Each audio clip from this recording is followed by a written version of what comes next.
Ya, Shalom Bapak Ibu. Selamat sore. Bagaimana kabar? Kembali saya menjumpai Bapak Ibu yang ada di rumah. Senang boleh jumpa lagi. Saya percaya Tuhan senantiasa menyertai kita. Baik saudara, kembali kita akan belajar Alkitab. Pada sore hari ini, ambil Alkitabmu, ya, siapkan Alkitabmu. Kita akan melihat firman Tuhan di dalam Yesaya pasalnya yang ke-59 pada ayat 1 dan ayatnya yang kedua. Baik Bapak Ibu, sudah siap Alkitab? Ya, siapkan Alkitab. Kita akan melihat firman Tuhan pada sore hari ini. Sebelumnya mari kita berdoa. Allah Bapa, di dalam nama Tuhan Yesus, kami datang di hadapan-Mu mengucap syukur dan bersukacita senantiasa karena kami percaya bahwa Tuhan Immanuel beserta dengan kami, dan senang sekali hamba bisa menjumpai Bapak Ibu di rumah mereka. Tuhan, apapun situasinya, damai sejahtera memerintah dalam hidup kami semua. Dan urapi kami akan baca firman-Mu, buka hati pikiran kami, singkapkan segala rahasia firman-Mu di dalam nama Tuhan Yesus. Haleluya. Amin. Baik, saya menyapa dulu Ibu Deborah Parangan. Bagaimana kabar Ibu Deborah? Ya, baik-baik Ji. Haleluya. Ya, juga ada Ibu Elma Petaka. Ya. Gimana kabar? Senang boleh melihat Bapak Ibu yang ada di siaran langsung ini. Mari kita akan membaca firman Tuhan di dalam Yesaya pasal 59. Lembaga Alkitab Indonesia memberi judul "Dosa adalah Penghambat Keselamatan". Nah, sore hari ini kita akan melihat tentang dosa. Apa itu dosa? Nah, mari kita lihat di dalam Yesaya 59 ayat 1 dan ayat yang kedua. Sesungguhnya tangan Tuhan tidak kurang panjang untuk menyelamatkan, dan pendengarannya tidak kurang tajam untuk mendengar.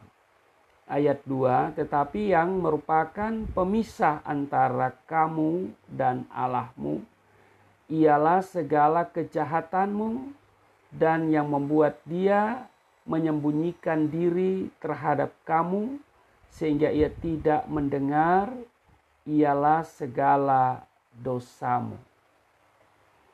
Bapak Ibu, kita tahu di sini bahwa bicara tentang dosa, ya. Ya, saya menyapa dulu Ibu Penatua ya, yang ada di Malelayang ya, di Elim, Ibu Marta Pengayo, gimana kabar? Pasti luar biasa, haleluya. Baik saudara, kalau kita belajar di dua ayat tadi bahwa ternyata dosa adalah masalah yang sangat serius di hadapan Allah. Karena di Roma pasalnya yang ke-6 ayat 23, upah dosa adalah maut. Iman Kristen tidak mengklasifikasi dosa, dosa kecil, dosa sedang, dosa besar. Ya, tidak ada dosa kecil, tidak ada dosa sedang, tidak ada dosa besar. Yang namanya dosa, upahnya maut. Nah, saudara, jadi dosa adalah masalah yang sangat serius di hadapan Tuhan Allah. Dosa menurut iman Kristen bukan setumpuk perbuatan jahat. Kalau dosa hanya setumpuk perbuatan jahat, maka dapat diselesaikan dengan setumpuk perbuatan baik. Tetapi di dalam iman Kristen, dosa itu bukan hanya setumpuk perbuatan jahat, tetapi merupakan status. Sehingga manusia sulit untuk keluar dari status itu. Dan karena itu Alkitab mencatat, karena keberdosaan manusia, Yesus yang adalah Allah harus turun menjadi manusia dan mati bagi saudara dan saya di kayu salib. Ia mencurahkan darahnya yang kudus agar kuasa dosa dapat dipatahkan. Perhatikan saudara, sedemikian seriusnya dosa, sehingga jangan bermain-main dengan dosa. Atau jangan biarkan dosa tinggal dalam diri dan keluargamu. Jangan biarkan dosa merajalela dalam hidup kita. Saudara, satu contoh dalam Alkitab yang membiarkan dosa merajalela dalam keluarganya adalah Imam Eli. Ya. Imam Eli tidak menegakkan kebenaran di dalam kehidupan anak-anaknya. Sebaliknya, apa yang dilakukan oleh Imam Eli, Alkitab mencatat, dia lebih menghormati anak-anaknya. Siapa anak-anaknya? Hofni dan Pinehas. Saudara, kalau saudara baca di 1 Samuel pasal 2 ayat 29.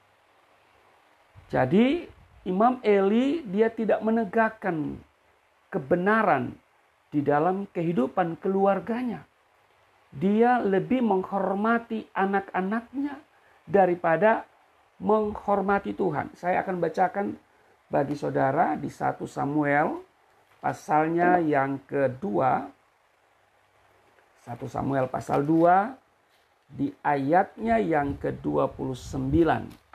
Dikatakan begini saudara.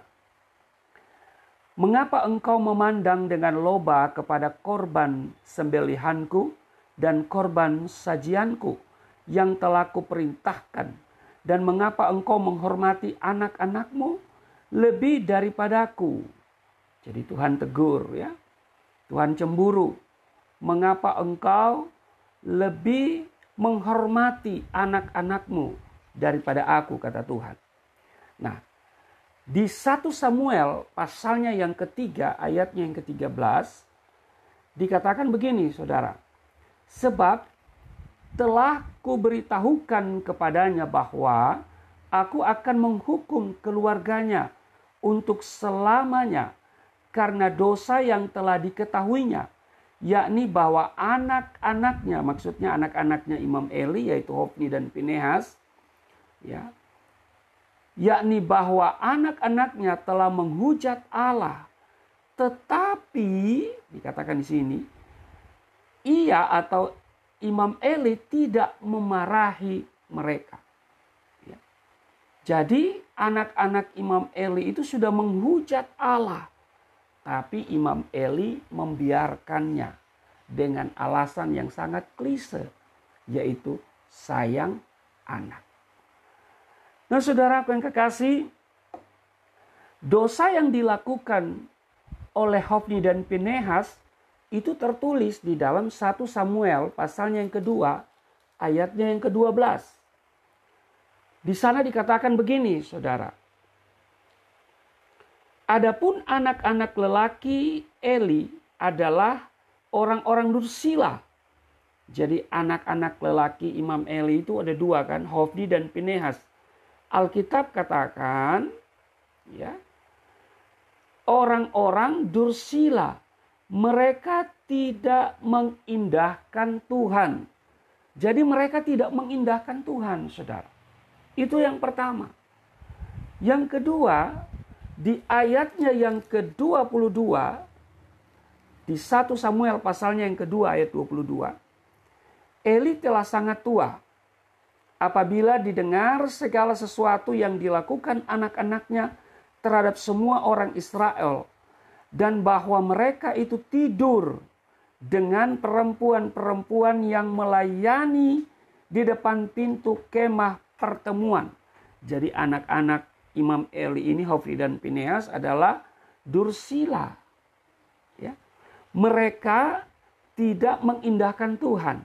Itu yang pertama. Yang kedua, mereka suka tidur dengan perempuan-perempuan yang melayani di depan pintu kemah pertemuan. Jadi rupanya tidur dengan aser-aser, ya, yang penerima tamu itu kalau di gereja, saudara. Jadi kalau dikatakan tidur berarti saudara kita harus baca dengan kacamata orang dewasa, yaitu tidur, aktivitas tidur. Ini sudah menunjukkan adanya perzinahan, ya. Jadi tetap berbuat dosa sekalipun di depan hadirat Allah, ya. Jadi saya sering bilang kepada jemaat, kalau saudara mau bikin dosa, ya saya tidak bisa melarang, saya tidak bisa memantau, ya kan? Nah, karena itu saya hanya bilang begini, kalau saudara mau bikin dosa, cari tempat yang Tuhan tidak lihat. Cari tempat yang Tuhan tidak lihat. Nah, saudara kalau ada tempat itu, saudara WA saya, ya, atau saudara tulis di statusmu, ya, di Facebook kah, atau saudara telepon saya, ya, karena tempat itu rupanya tempat yang Tuhan tidak lihat. Nah, saudara cari tempat yang Tuhan tidak lihat, sebab kalau Tuhan lihat, nah itu bahaya, ya, saudara. Jadi Eli adalah imam, ya, tetapi membiarkan anak-anaknya menghujat Allah. Suatu dosa yang sangat luar biasa. Nah, saudara, dia membiarkan, ya, anak-anaknya berbuat dosa, dan dosa itu dia biarkan hidup dan bertumbuh di tengah keluarganya. Jadi lihat, Imam Eli selaku imam tidak mampu menegakkan kebenaran dalam keluarganya. Sudah dikatakan bahwa anak-anaknya dursila, tidak mengindahkan Tuhan. Ya, Tuhan sudah tegur, tapi Imam Eli tidak memarahinya. Tetapi ya lebih menghormati anak-anaknya daripada menghormati Tuhan.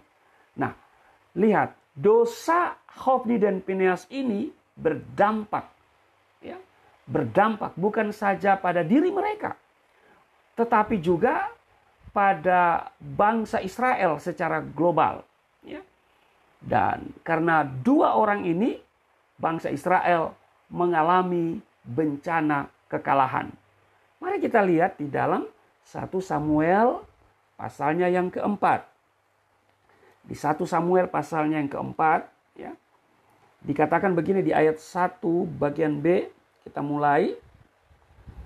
Orang Israel maju berperang melawan orang Filistin dan berkemah di dekat Ebenezer. Saudara, kita tahu bangsa Israel adalah bangsa pilihan Allah. Israel artinya pemenang. Ya. Nah, biasanya setiap kali mereka berperang, mereka selalu tampil sebagai pemenang. Sebab kalau mereka kalah, tidak sesuai dengan nama. Ya. Jadi setiap kali mereka berperang, mereka selalu tampil sebagai pemenang. Nah, kita baca di sini, orang Israel maju berperang melawan orang Filistin dan berkemah dekat Ebenezer. Sedang orang Filistin berkemah dekat Afek. Di ayat 2, orang Filistin mengatur barisannya berhadapan dengan orang Israel. Ketika pertempuran menghebat, nih dikatakan di sini, terpukullah kala orang Israel oleh orang Filistin. Nah, lihat nih, orang Israel mengalami kekalahan, ya, bencana kekalahan, ya, yang menewaskan kira-kira 4.000 orang di medan pertempuran itu. Perhatikan di ayat 3. Ya, 1 Samuel pasalnya yang keempat, ayat 3. Ketika tentara itu kembali ke perkemahan, Berkatalah para tua-tua Israel, mengapa Tuhan membuat kita terpukul kalah oleh orang Filistin pada hari ini? Saudara, ini tidak biasa. Karena itu saya katakan ini sebuah bencana, ya, kekalahan, ya. Nah, karena tidak biasa, bahkan ini menjadi trending topik, menjadi pergumulan di mana tua-tua Israel itu pun bertanya, ya, bergumul. Mereka berkata di dalam hati, bahkan dengan suara nyaring, mengapa Tuhan membuat kita terpukul kalah oleh orang Filistin pada hari ini? Nah, saudara, selanjutnya dikatakan, marilah kita mengambil dari Silo tabut perjanjian Tuhan, supaya ia datang ke kemah-kemah ke tengah-tengah kita dan melepaskan kita dari tangan musuh kita. Mereka sadar bahwa ini tidak biasa, ini sebuah bencana. Lalu kemudian mereka menyuruh supaya orang mengambil tabut itu dari Silo, tabut perjanjian. Karena tabut itu melambangkan atau simbol kehadiran Allah. Maka pergilah mereka ke Silo di ayat 4. Kemudian bangsa itu menyuruh orang ke Silo. Lalu mereka mengangkat dari sana tabut perjanjian Tuhan semesta alam yang bersemayam di atas para kerub.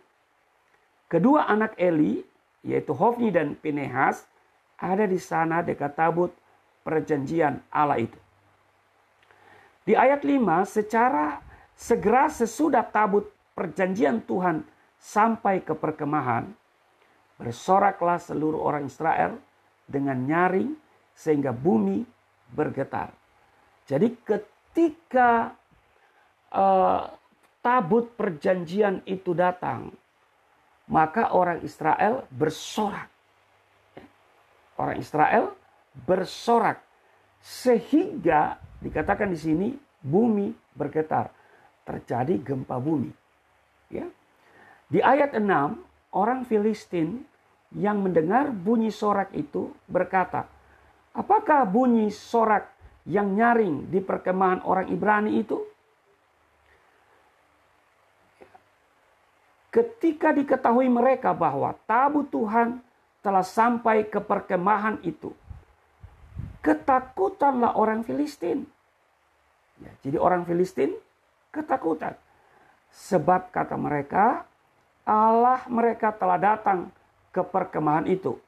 Dan mereka berkata, celakalah kita, celakalah kita. Jadi orang Filistin ketakutan. Itu baru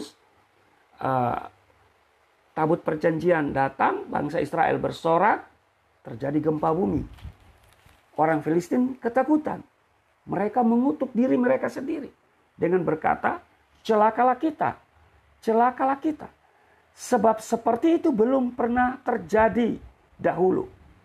Celakalah kita, ayat 8. Siapakah yang menolong kita dari tangan Allah yang Maha Dahsyat? Bangsa Israel mengakui kehebatan, kedahsyatan Allah Israel. Ya. Di atas kertas, bangsa Israel sudah menang. Ya. Karena mereka belum berperang, baru bersorak karena tabut perjanjian itu.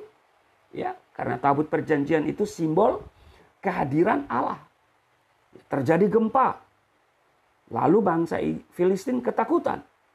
Dan mereka mengutuk diri mereka dengan berkata, celakalah kita, celakalah kita. Siapakah yang akan menolong kita? Dan mereka mengakui kedahsyatan, kemahakuasaan Allah Israel. Nah, di atas kertas, kalau bangsa Israel berperang, mereka sudah menang. Ya, di atas kertas. Tapi apa yang terjadi? Kita baca ayat 10. Lalu berperanglah orang Filistin, sehingga orang Israel terpukul kalah. Loh, kok kalah lagi, saudara? Kekalahan yang kedua, ya. Ini kejadian luar biasa. Ya, kalau yang pertama kejadian yang luar biasa karena tidak pernah terjadi. Setiap kali mereka berperang, mereka selalu menang.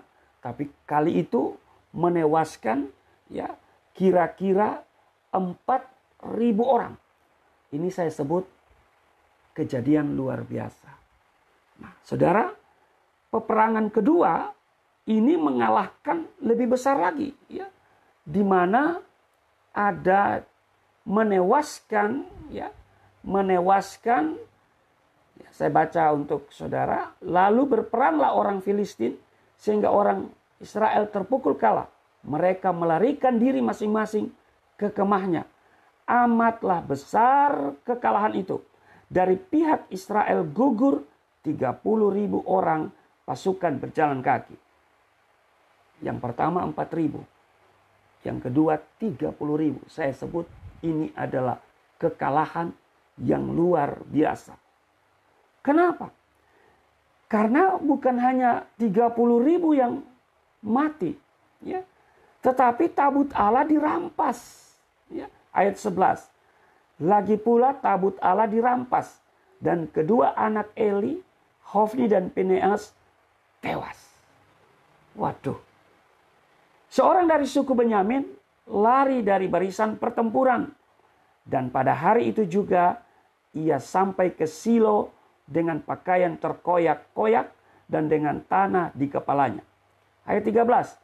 Ketika ia sampai, Eli sedang duduk di kursi di tepi jalan, menunggu-nunggu, sebab hatinya berdebar-debar karena tabut Allah itu.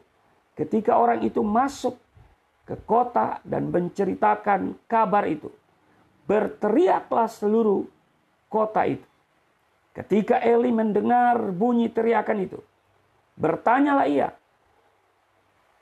keributan apakah itu? Lalu bersegeralah orang itu mendapatkan Eli dan memberitahukannya kepadanya. Di ayat 15, Eli sudah 98 tahun umurnya dan matanya sudah bular sehingga ia tidak dapat melihat lagi. Kata orang itu kepada Eli, aku datang dari medan pertempuran. Baru hari ini aku melarikan diri dari medan pertempuran. Kata Eli, bagaimana dengan keadaannya, anakku? Jawab pembawa kabar itu, orang Israel melarikan diri dari hadapan orang Filistin. Kekalahan yang besar telah diderita oleh rakyat. Lagi pula kedua anakmu Hofni dan Pinehas telah tewas dan tabut Allah sudah dirampas. Ketika disebutnya tabut Allah itu, jatuhlah Eli terlentang dari kursi di sebelah pintu gerbang. Batang lehernya patah dan ia mati. Saudara, peperangan yang kedua, ya, kekalahan yang besar terjadi, yaitu 30.000 ya, pasukan berjalan kaki. Tabut Allah dirampas, Hofni dan Pinehas tewas, Imam Eli tewas. Saudara, ini kekalahan yang luar biasa. Nah, saudaraku yang kekasih, sampai di sini kita belum tahu apa yang terjadi. Ya. Kita baca terus. Ya. Saya akan baca ayat 19. Adapun menantunya perempuan istri Pinehas sudah hamil tua. Ketika didengarnya kabar itu bahwa tabut Allah telah dirampas dan mertuanya laki-laki serta suaminya telah mati, duduklah ia berlutut lalu bersalin sebab ia kedatangan sakit beranak. Ayat 20, ketika ia hampir mati, berkatalah perempuan-perempuan yang berdiri di dekatnya, janganlah takut, sebab engkau telah melahirkan seorang anak laki-laki. Tetapi ia tidak menjawab dan tidak memperlihatkannya. Ayat 21, ia menamai anak itu Ikabod. Katanya, telah lenyap kemuliaan dari Israel. Nah, ini kuncinya. Kekalahan yang dialami oleh bangsa Israel karena kemuliaan Allah telah lenyap. Artinya kemuliaan Allah sudah tarik dari bangsa itu. Kenapa? Karena DOSA, dosa. Dosa siapa? Dosa ya Hofni dan Pinehas, anak Imam Eli. Bahkan Eli sendiri tidak tegas terhadap anaknya. Dia lebih menghormati anaknya daripada menghormati Tuhan. Lihat, dosa ini berdampak kekalahan yang besar. Bukan saja bagi keluarga Imam Eli, di mana Eli tewas, anak-anaknya lelaki mati, tabut Allah dirampas, bangsa Israel chaos. Nah saudara, waktu istri Pinehas melahirkan anak laki-laki itu, dia beri nama Ikabod. Artinya telah lenyap kemuliaan Allah dari Israel. Saudara, kemuliaan Allah ini sangat penting. Ketika kemuliaan Allah ada pada keluarga Imam Eli, ketika kemuliaan Allah ada di tengah-tengah bangsa Israel, maka mereka mengalami apa yang disebut dengan kemenangan. Tetapi ketika kemuliaan Allah tarik karena ada dosa, maka kekalahan pun mereka alami. Kemenangan pun meninggalkan mereka. Saudara, ketika kemuliaan Allah ada dalam kehidupan kita, maka selama itu kita pasti menang. Ketika kemuliaan Allah ada dalam rumah tanggamu, dalam hidupmu, dalam studimu, dalam pekerjaanmu, dalam bisnismu, dalam pelayananmu, maka selama itu kita pasti menang. Ya saudara, apa itu kemuliaan? Saudara, Allah menciptakan kita menurut gambar dan rupa Allah. Di Kejadian pasal 1 ayatnya yang ke-26. Allah menciptakan kita menurut gambar dan rupa Allah. Gambar dan rupa Allah itulah kemuliaan. Karena itu ketika manusia berbuat dosa, maka manusia kehilangan gambar dan rupa Allah. Manusia kehilangan kemuliaan Allah. Di Roma pasalnya yang ketiga, ayatnya yang ke-23. Saya akan bacakan untuk saudara. Roma pasalnya yang ketiga, ayat 23 berkata begini. Roma pasal 3 ayat 23. Karena semua orang telah berbuat dosa dan telah kehilangan kemuliaan Allah. Jadi gambar dan rupa Allah itu adalah kemuliaan Allah. Selama gambar dan kemuliaan Allah itu, gambar dan rupa Allah atau kemuliaan Allah itu ada di tengah-tengah hidup kita, di dalam diri kita, dalam rumah tangga kita, di dalam usaha bisnis, pelayanan kita, maka selama itu kita menang. Kenapa? Ada kuasa Allah. Tetapi ketika kemuliaan Allah itu Allah tarik, gambar dan rupa Allah itu hilang karena ada dosa, maka kemenangan pun akan meninggalkan kita. Yang ada kekalahan. Saudara, apa itu dosa? Nah, ini kita akan belajar tentang apa itu dosa. Ya. Dosa itu diterjemahkan dari kata hamartia. Jadi kalau ada kata dosa di dalam perjanjian baru, itu diterjemahkan dari kata hamartia. Ya. Hamartia itu bahasa Yunani artinya meleset dari sasaran. Jadi saudara, Allah menciptakan kita menurut gambar dan rupanya, bukan tanpa tujuan. Ada maksud Tuhan. Allah punya tujuan. Rick Warren dalam bukunya Hidup yang Digerakkan oleh Tujuan, dia membatasi ada 5 tujuan Tuhan menciptakan manusia. Ya, dia hanya mengambil 5 saja, sebenarnya banyak. Ya, tapi dia hanya mengambil 5. Yang pertama, kita diciptakan oleh Allah dengan tujuan untuk menyenangkan hati Tuhan. Dia tidak ciptakan tumbuh-tumbuhan, pohon, atau batu-batu, gunung-gunung, laut untuk menyenangkan hatinya. Dia ciptakan manusia untuk menyenangkan hatinya. Ya. Maka itu seluruh potensi yang ada pada kita, seluruh kekuatan yang kita miliki, kita harus pakai untuk satu hal, menyenangkan Tuhan. Menyenangkanmu, senangkanmu. Jadi hidup kita harus menyenangkan hati Tuhan. Yang kedua, menurut Rick Warren, kita diciptakan untuk menjadi keluarga kerajaan Allah.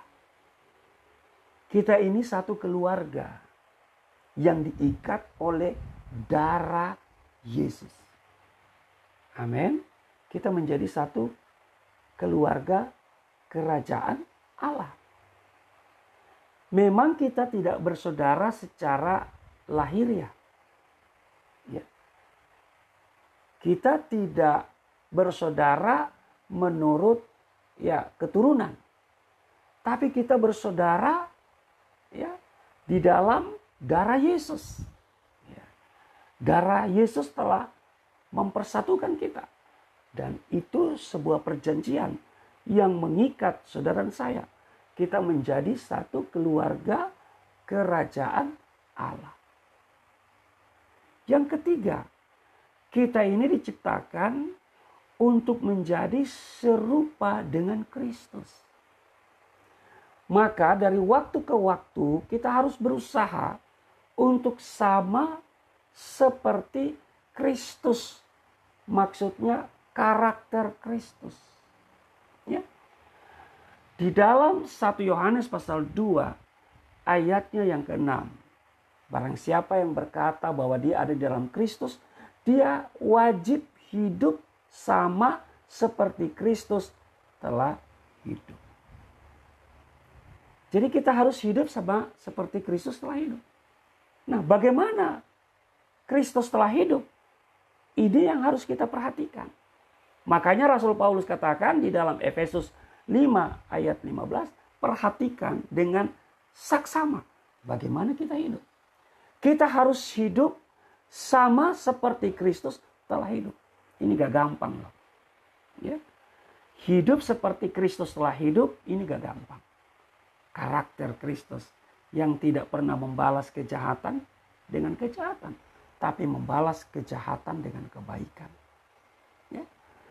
Saudara, yang keempat, menurut Rick Warren, kita diciptakan untuk sebuah pelayanan.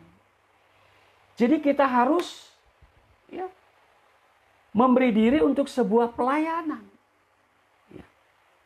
Melayani Tuhan bukan hanya untuk jadi pendeta.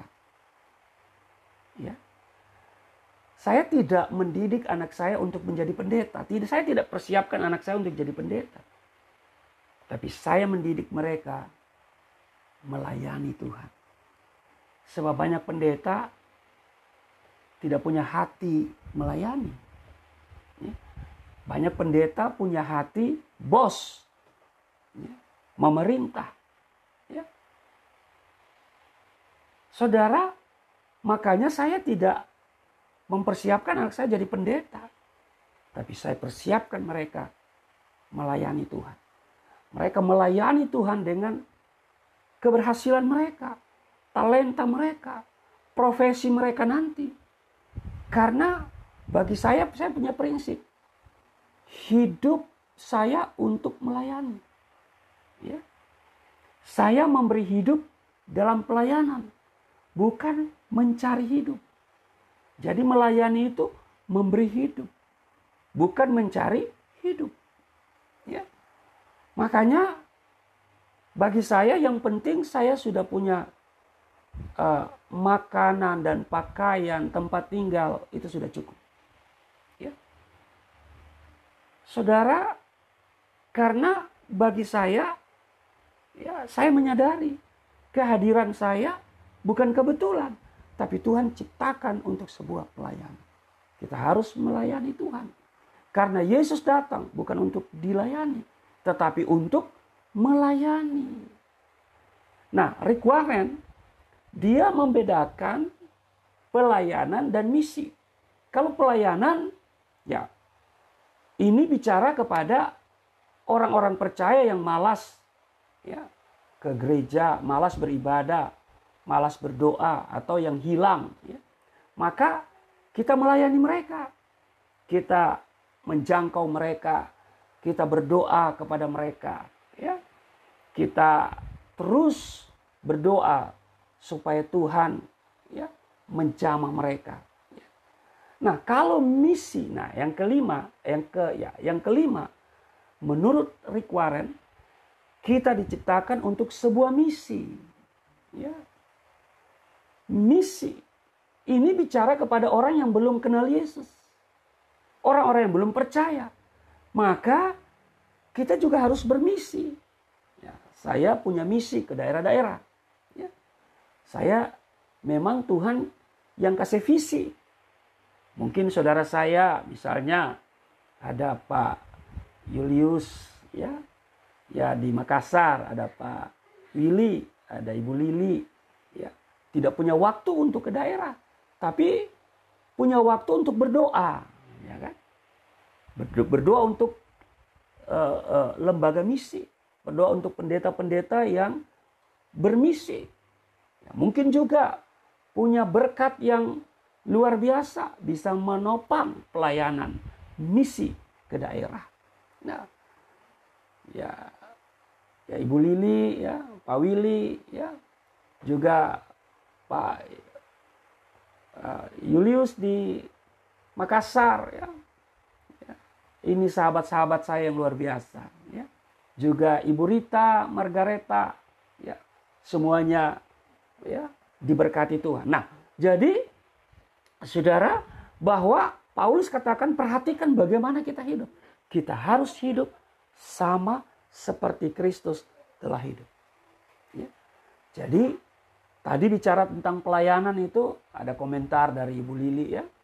Ya, memang hari-hari ini banyak ya orang yang dalam tanda kutip pendeta tapi punya sikap bos. Nah, itu dia saudara.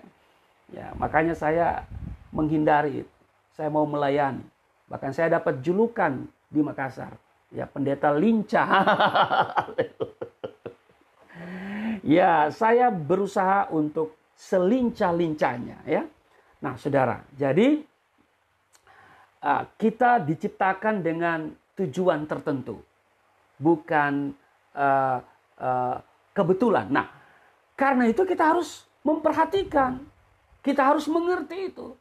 Karena kalau kita meleset dari tujuan itu, berarti kita hidup di dalam dosa. Karena dosa itu hamartia.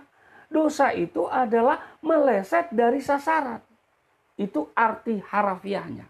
Nah, bagaimana arti menurut teologi? Ya, kita lihat di dalam 1 Yohanes pasalnya yang ketiga, ayatnya yang keempat. Ya. 1 Yohanes pasal 3 ayatnya yang keempat. Ya. 1 Yohanes pasal 3 ayat 4 berkata demikian. Setiap orang yang berbuat dosa, ya, setiap orang yang berbuat dosa melanggar juga hukum Allah. Sebab dosa ialah pelanggaran hukum Allah. Jadi saudara, ya, dosa adalah pelanggaran terhadap firman Allah. Ya. Itu arti alkitabiahnya.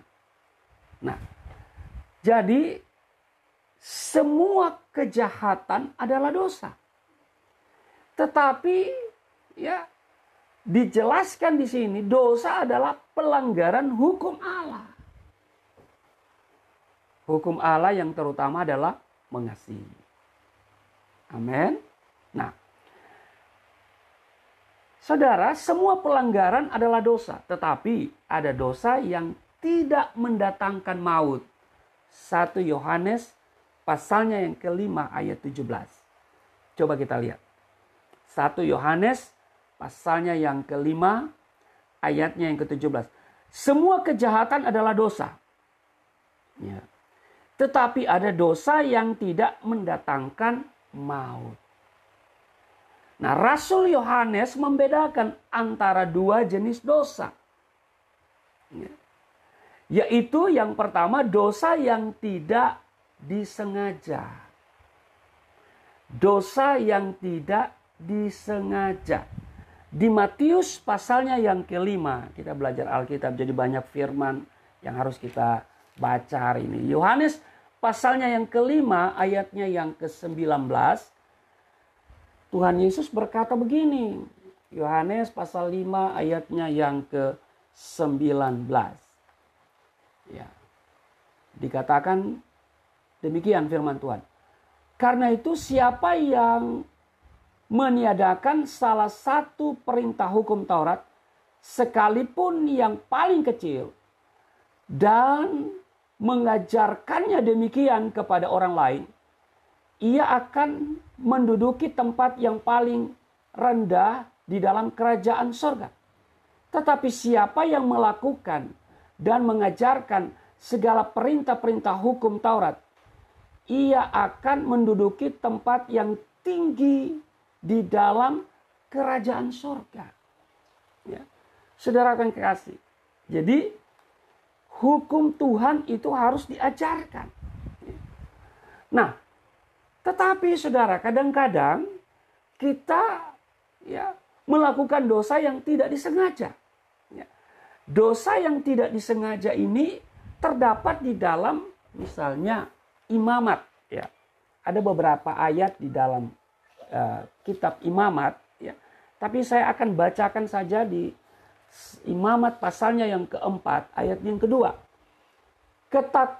Katakanlah kepada orang Israel, apabila seorang tidak dengan sengaja berbuat dosa dalam suatu hal yang dilarang Tuhan, dan ia memang melakukan salah satu daripadanya. Jadi hukum Tuhan itu kan Tuhan Yesus katakan ajarkan. Ya. Tetapi kadang-kadang kita tidak sengaja ya melalaikan itu. Nah, inilah yang disebut dengan dosa yang tidak disengaja. Jadi apabila seseorang tidak dengan sengaja berbuat dosa, atau tidak direncanakan dan tidak segera dan tidak segera misalnya dia sadari begitu, ya. Ini yang disebut dengan dosa yang tidak disengaja. Yang kedua, Yohanes membedakan yang kedua, dosa yang dilakukan dengan kesadaran penuh. Nah, jadi ada dosa yang tidak disengaja, tapi ada dosa yang dilakukan dengan kesadaran penuh. Sehingga menunjukkan adanya suatu pemberontakan yang dengan sengaja terhadap firman Allah.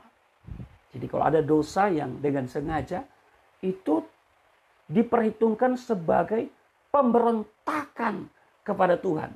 Dan ini mengakibatkan kematian rohani. Artinya pemisahan dari kasih karunia Allah. Kalau dosa yang tidak disengaja tadi, tidak langsung menghasilkan kematian rohani. Ya. Karena tidak sengaja. Ya, mungkin pada waktu misalnya 5 menit kemudian dia katakan, aduh saya sudah salah. Ya, karena Roh Kudus mengingatkan dia. Ya, menyadarkan dia. Ini tidak langsung menghasilkan atau tidak segera menghasilkan kematian rohani. Tetapi dosa yang dilakukan dengan kesadaran penuh. Nah, apa sih dosa yang dilakukan dengan kesadaran penuh? zina. Ya. Membunuh.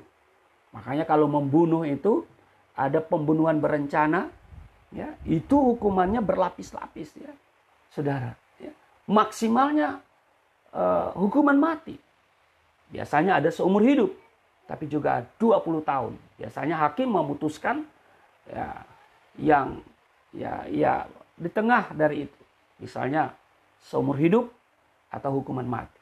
Nah, ini dosa yang dilakukan dengan kesadaran penuh. Ya. Langsung mengakibatkan kematian rohani dan pemisahan dari kasih karunia Allah. Nah, jadi Yohanes membedakan dua model atau dua macam dosa. Dosa yang tidak disengaja, ya, dan dosa yang dilakukan dengan kesadaran penuh. Dosa yang tidak disengaja ini tidak langsung menghasilkan kematian rohani. Tapi dosa yang dilakukan dengan kesadaran penuh ini mengakibatkan kematian dan pemisahan dari kasih karunia Allah. Nah, dalam kehidupan praktis, kita seringkali melakukan dosa tanpa kita sadari. Ya. Dosa yang tanpa kita sadari. Dosa yang tanpa kita sadari yang pertama adalah pikiran. Ya. Kita lihat Markus pasalnya yang ke-7. Markus pasalnya yang ke-7. Kalau saudara punya Alkitab, saudara ambil, saudara stabilo, ya. Jangan saudara pakai Alkitab elektrik, ya, elektronika atau Androidmu, ya. Tapi paling bagus Alkitab kayak ini nih, ya. Saudara boleh stabilo, ya. Di ayat 20 di Markus pasal 7, firman Tuhan begini. Katanya lagi, apa yang keluar dari seseorang, itulah yang menajiskan. Sebab dari dalam, dari hati orang, timbul segala pikiran jahat. Percabulan, pencurian, pembunuhan. Jadi ada dosa pikiran. Nah, dosa pikiran. Nah, di Markus Tuhan Yesus menyebut, ya, dalam hati. Jadi hati dalam Alkitab adalah keseluruhan intelek, emosi, keinginan, dan kemauan. Itulah yang disebut dengan hati. Hati dalam Alkitab itu bukan liver. Ya. Tetapi yang dimaksud dengan hati menurut Alkitab adalah keseluruhan intelektual. Intelek berarti pikiran. Emosi, ya, keinginan, dan kemauan. Dikatakan di sana hati yang kotor akan menajiskan semua pikiran, perasaan, perkataan, dan perbuatan. Hati yang kotor, ya, akan, ya, menajiskan semua pikiran, perasaan, perkataan, dan perbuatan. Ya. Ya. Oleh karena itu, Alkitab dengan sangat jelas mengajarkan saudara dan saya agar kita menjaga hati kita. Jaga hatimu dengan segala kewaspadaan. Karena dari situlah terpancar kehidupan. Amsal pasal 4 ayat 12. Jadi saudara, ya, jaga hati kita. Ya. Karena hati ini, ya, adalah keseluruhan intelek, pikiran, emosi, keinginan, dan kemauan. Dikatakan tadi, hati yang kotor akan menajiskan semua pikiran, perasaan, perkataan, dan perbuatan. Oleh karena itu, Alkitab mengingatkan kita, jaga hatimu dengan segala kewaspadaan. Mari kita jaga hati. Ya. Hati. Biar orang di sekitar kita udah menjengkelkan. Mari kita jaga hati. Ya. Kenapa? Rupanya saudara ada hubungan yang sangat erat antara sikap hati dengan kehidupan. Ya. Hati yang dijaga dengan baik akan menghasilkan kehidupan yang baik. Tuhan Yesus sudah nyatakan di dalam Lukas 6 ayat 45. Hati yang dijaga baik akan menghasilkan kehidupan yang baik. Hati adalah sumber kehidupan. Bila sumbernya kotor, maka kehidupan yang kita jalani sama kotornya. Ya. Matius pasalnya yang ke-15, ya, ayatnya yang ke-19. Ya. Saya akan bacakan lagi saudara, Matius pasalnya yang ke-15, ayatnya yang ke-19 berkata begini. Karena dari hati timbul segala pikiran jahat, pembunuhan, perzinahan, percabulan, pencurian, sumpah palsu, dan hujat. Jadi hati adalah sumber kehidupan. Bila sumbernya kotor, maka kehidupan yang kita jalani sama kotornya. Jaga hati. Ya. Sahabat saya di Makassar, jaga hati, Ji. Ya. Kita ini udah tersiksa nih ya. Ya, udah tersiksa. Karena apa? Disuruh stay at home. Berdiam di rumah. Ya. Pingin jalan-jalan, pingin makan, pergi cuci mata di mall. Ya. Mall juga tutup. Ya. Pemerintah bilang, diam di rumah. Nggak boleh mudik. Ya. Pulang kampung boleh ya. Ya. Mudik nggak boleh saudara ya. Ya saudara. Ini udah membuat kita, udah bergejolak nih. Tapi mari kita jaga hati. Amin. Kita jaga hati. Ya. Nah, saudara, sekali lagi saya tegaskan, hati adalah sumber kehidupan. Bila sumbernya kotor, maka kehidupan yang kita jalani sama kotornya. Karena itu, yang Allah sangat butuhkan dari kita adalah hati yang baru yang telah diubahkan. Hati yang diciptakan kembali menurut rupa Kristus. Amin. Kalau dikatakan dosa pikiran, berarti segala hal-hal yang berhubungan dengan pikiran-pikiran negatif tentang sesuatu. Ya.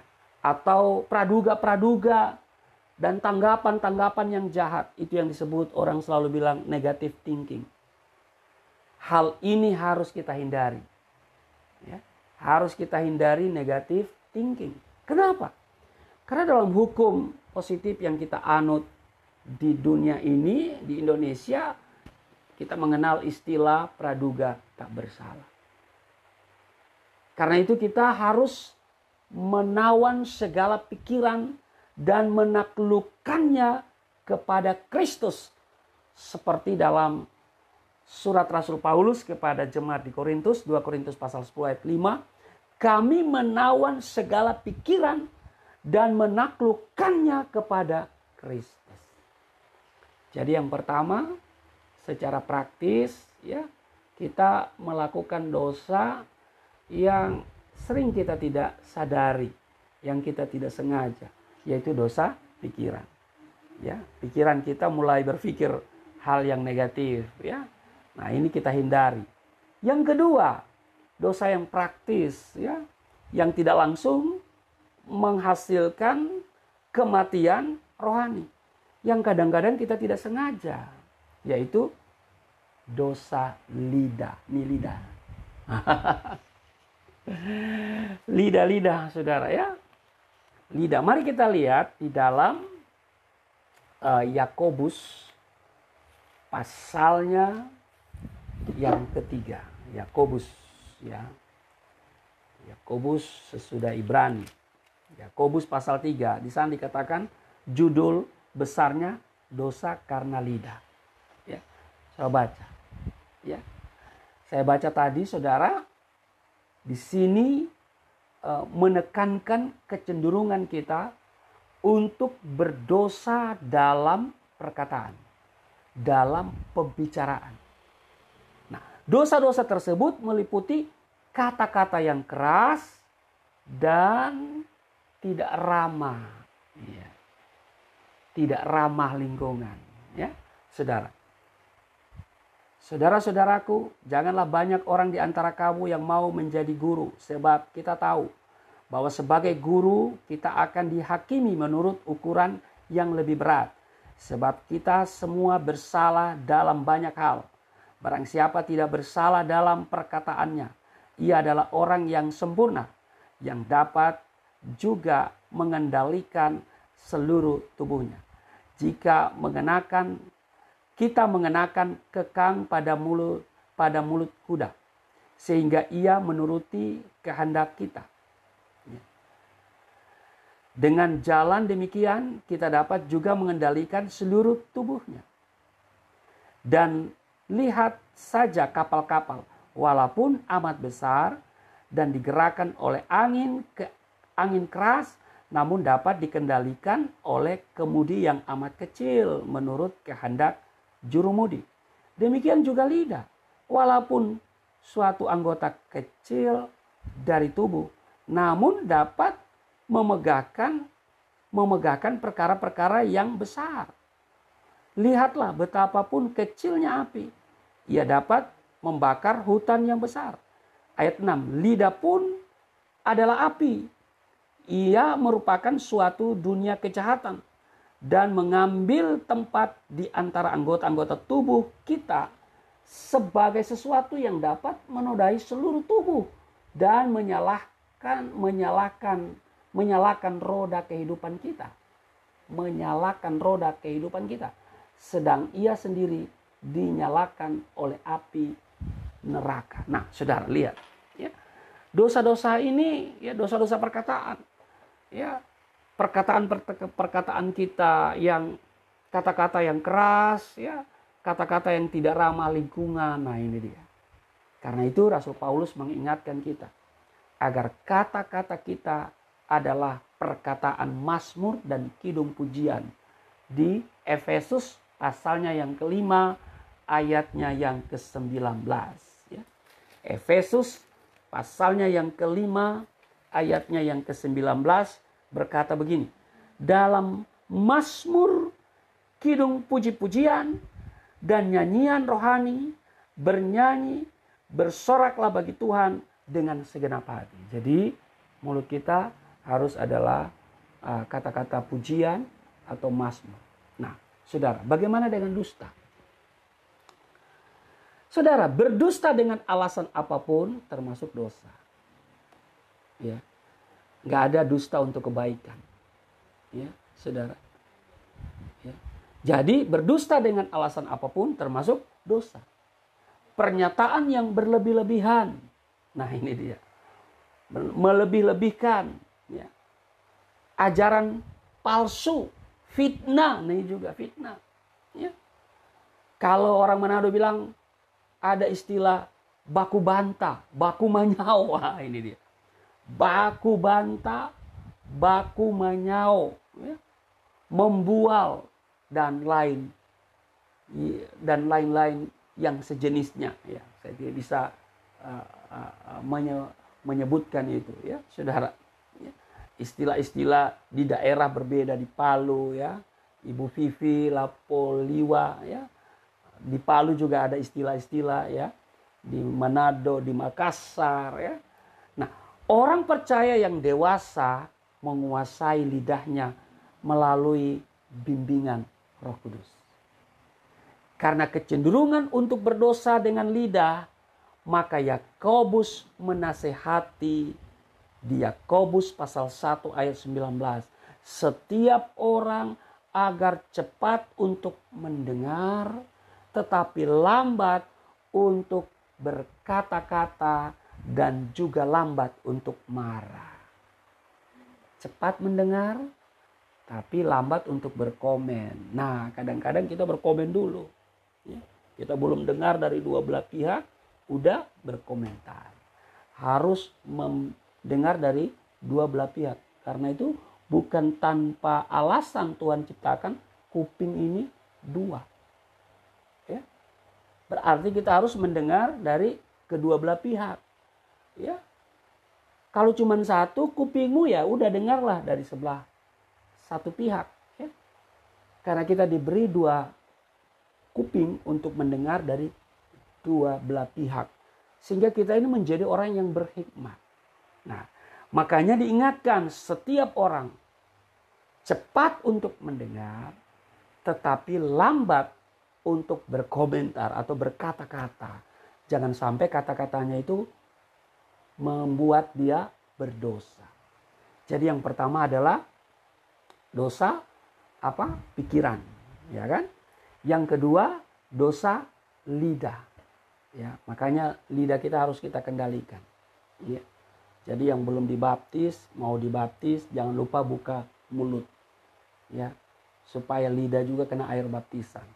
Sebab banyak orang habis dibaptis, ya, kok tidak ada perubahan kata-katanya.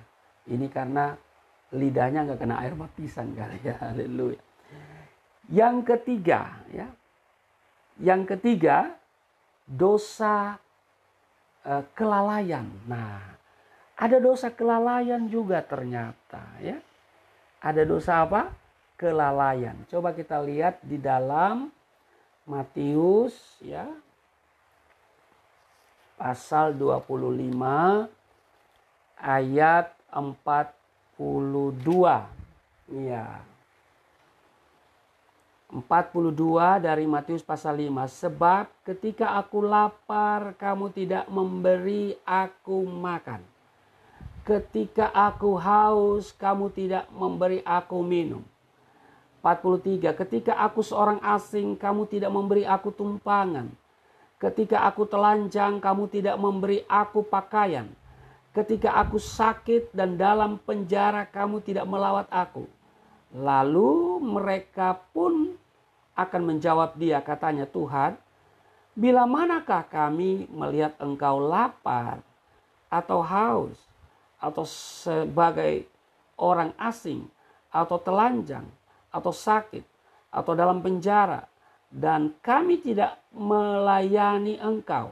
Maka ia menjawab mereka, aku berkata kepadamu, sesungguhnya segala sesuatu yang tidak kamu lakukan untuk salah seorang dari yang paling hina ini, kamu tidak melakukan juga untuk aku. Jadi ini lalai. Kita lalai, ya. Nah, saudara, di Yakobus pasal 4 itu lebih jelas di ayatnya yang ke-7. Yakobus pasal 4 ayatnya yang ke-7 itu lebih jelas. Ya. Yakobus pasal 4 ayat 17. Yakobus pasal 4 ayat 17. Jadi, jika seorang tahu bagaimana ia harus berbuat baik, ya, tetapi ia tidak melakukannya, ia berdosa.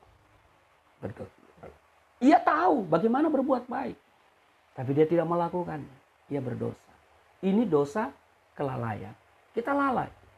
Nah, hari-hari ini, saudara, ya, banyak orang sedang susah, bahkan semua orang sedang susah. Dan mungkin kita, ya, punya kelebihan apa, ya, orang butuh masker misalnya, ya, kita bisa bagi, ya. Kalau kita punya masker, kita tahu orang itu tidak punya masker, sementara butuh masker, kita tidak membagi, ini namanya dosa kelalaian. Ya, seperti ini nih, semprot-semprot nih, ya, saudara. Kita dibagi-bagi, saudara. Ada orang yang punya banyak, dibagi-bagi, ya. Nah, saudara, jadi dosa kelalaian. Nah, karena itu, saudaraku yang kekasih, kita hindari hal ini. Di Amsal pasalnya yang pertama ayat 32. Ya. Amsal pasal 1 ayat yang ke-32 berkata begini saudara. Ya. Sebab orang yang tak berpengalaman akan dibunuh oleh keengganannya. Dan orang bebal akan dibinasakan oleh kelalaiannya. Jadi jangan kita lalai ya untuk berbuat bagi Kristus. Ya, berbuat untuk kebaikan. Nah, saudara, ya, kelalaian kita untuk berbuat sesuatu yang benar dan baik bagi Tuhan dan sesama manusia. Ya. Ini yang harus kita perhatikan. Nah, baik itu belum tentu benar. Sebab baik menurut saya belum tentu baik menurut orang lain. Itu kebaikan relatif. Ya. Tetapi saudaraku yang kekasih, ya, menurut Alkitab, ya, kebenaran itu berdasarkan Alkitab, firman Tuhan. Ya. Jadi kita harus melakukan yang baik dan benar menurut firman Tuhan. Ukuran kita firman Tuhan. Menurut Tuhan berarti sesuai dengan Alkitab, sesuai dengan firman-Nya.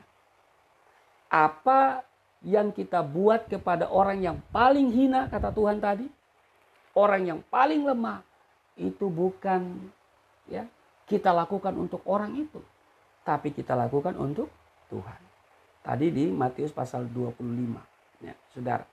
Sebab itu Yakobus berkata, jadi jika seorang tahu bagaimana ia harus berbuat baik, tetapi ia tidak melakukannya, maka ia berdosa.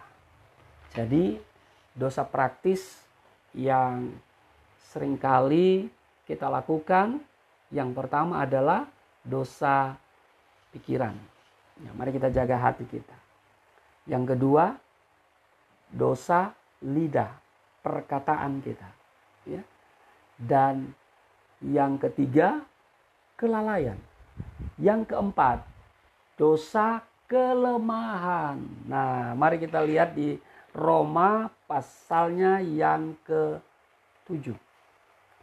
Roma pasalnya yang ke-7. Ya. Kita lihat Roma pasal 7 di ayatnya yang ke-19 dan 20. Sebab bukan apa yang aku kehendaki yaitu yang baik yang aku perbuat, melainkan apa yang tidak aku kehendaki yaitu yang jahat yang aku perbuat. Ayat 20. Jadi jika aku berbuat apa yang tidak aku kehendaki, maka bukan lagi aku yang memperbuatnya, tetapi dosa yang di dalam aku. Nah, saudara, dosa kelalaian. Ya. Ini menyangkut ego. Ya. Ego dalam diri seseorang. Bahwa setiap orang mewarisi sifat-sifat dosa Adam dan Hawa. Ya. Kecenderungan orang untuk lebih mengikuti apa yang tidak ia kehendaki, yaitu yang jahat. Seperti yang disampaikan oleh Rasul Paulus. Dalam ilmu kejiwaan itu dikenal dengan istilah kesadaran yang teratur dan kesadaran yang tidak teratur. Kesadaran yang terbelah yaitu bertentangan dengan dalam jiwa. Ya. Saudara, ini juga biasa disebut dengan ego yang teratur dan ego yang tidak teratur. Ego yang teratur ialah suatu ciri-ciri yang benar. Dan ego yang tidak teratur berkisar pada kecenderungan untuk berbuat dosa. Nah, ego yang teratur menyadari bahwa dirinya bukan apa-apa. Dan itu berarti kesadaran bahwa Tuhanlah segalanya. Nah, karena itu Paulus bilang, bukan apa yang aku kehendaki yaitu yang baik.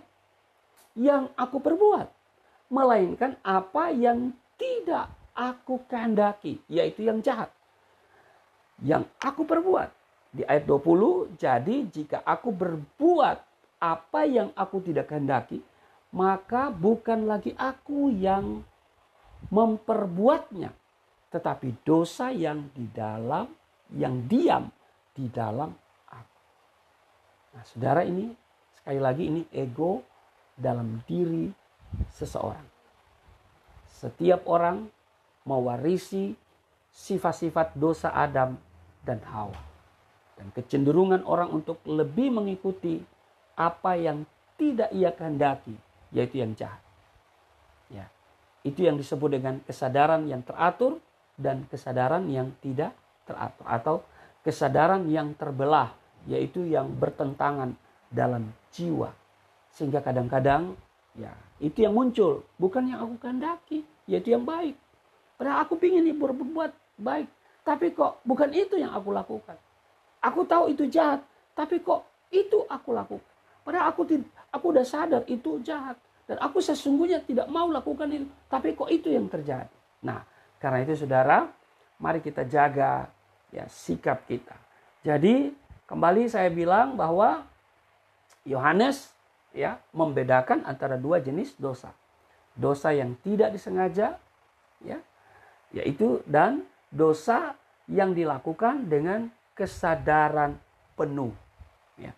Nah, dosa yang tidak yang dalam kehidupan praktis ini kita melakukan dosa yang tanpa kita sadari. Pikiran, ya, itu yang pertama, perkataan lidah kita, ya, lalu kelalaian dan juga kelemahan. Kita sadari hal ini, maka kita menjadi pribadi yang luar biasa. Ya, Tuhan Yesus memberkati. Mari kita berdoa. Terima kasih Bapa, di dalam nama Tuhan Yesus, sore hari ini kami boleh belajar dari firman Tuhan. Mungkin masih banyak hal yang belum bisa terungkap, ya. Tapi apa yang terungkap dari firman-Mu ini akan kami taruh di loh hati kami, supaya kami tidak menjadi berdosa. Dan karena kami tahu masalah dosa, masalah serius, dan karena itu dosa yang membuat keterpisahan kami dengan Tuhan, sehingga kadang-kadang pertolongan Tuhan tidak kami alami. Karena dikatakan pendengaran Tuhan bukan kurang tajam untuk mendengar seruan kami. Tangan Tuhan bukan kurang panjang untuk menolong kami. Tetapi yang menjadi pemisah adalah dosa. Ampuni kami Tuhan, kasihani kami semua, bangsa kami, pemerintah yang bekerja untuk melawan COVID-19 ini. Tuhan tolong semua, para dokter, para medis, semua anak bangsa ini Tuhan lindungi. Dan kami doa di dalam nama Yesus supaya wabah ini segera berlalu dari Indonesia. Di dalam nama Tuhan Yesus. Haleluya. Amin.